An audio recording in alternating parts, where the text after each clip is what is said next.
एक पत्नी बार बार माँ पर इल्जाम लगाए जा रही थी और उसका पति बार बार उसको अपनी हद में रहने को कह रहा था, लेकिन पत्नी चुप होने का नाम ही नहीं ले रही थी। वह जोर जोर से चीख चीख कर कह रही थी कि उसने अंगूठी टेबल पर ही रखी थी और तुम्हारे और मेरे अलावा इस कमरे में कोई नहीं आया। अंगूठी हो न हो माँ जी ने उठाई है। बात जब पति की बर्दाश्त के बाहर हो गई तो उसने पत्नी के गाल पर एक जोरदार तमाचा दे मारा। अभी 3 महीने पहले ही तो शादी हुई थी। पत्नी से तमाचा सहन नहीं हुआ, वह घर छोड़कर जाने लगी और जाते जाते पति से एक सवाल पूछा कि तुमको अपनी माँ पर इतना विश्वास क्यों है। तब पति ने जो जवाब दिया, उस जवाब को सुनकर दरवाजे के पीछे खड़ी माँ ने सुना तो उसका मन भर आया। पति ने पत्नी को बताया कि जब वह छोटा था तब उसके पिताजी गुजर गए।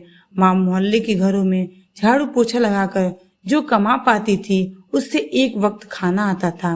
माँ एक थाली में मुझे परोस देती थी और खाली डिब्बे को ढककर रख देती थी और कहती थी मेरी रोटियां इस डिब्बे में है, बेटा तू खा ले। मैं भी हमेशा आधी रोटी खाकर कह देता था कि माँ मेरा पेट भर गया है, मुझे और नहीं खाना है। माँ ने मुझे झूठी आधी रोटी खाकर मुझे पाला पोसा और बड़ा किया है। आज मैं 2 रोटी कमाने लायक हो गया हूँ, लेकिन यह कैसे भूल सकता हूँ कि माँ ने उम्र के उस पड़ाव पर अपनी इच्छाओं को मारा है। वह माँ आज उम्र के इस पड़ाव पर किसी अंगूठी की भूखी होगी, यह मैं सोच भी नहीं सकता। तुम तो 3 महीने से मेरे साथ हो। मैंने तो माँ की तपस्या को पिछले 25 वर्षों से देखा है। यह सुनकर माँ की आंखों से छलक उठे। वह समझ नहीं पा रही थी कि बेटा उसकी आधी रोटी का कर्ज चुका रहा है या वह बेटे की आधी रोटी का कर्ज।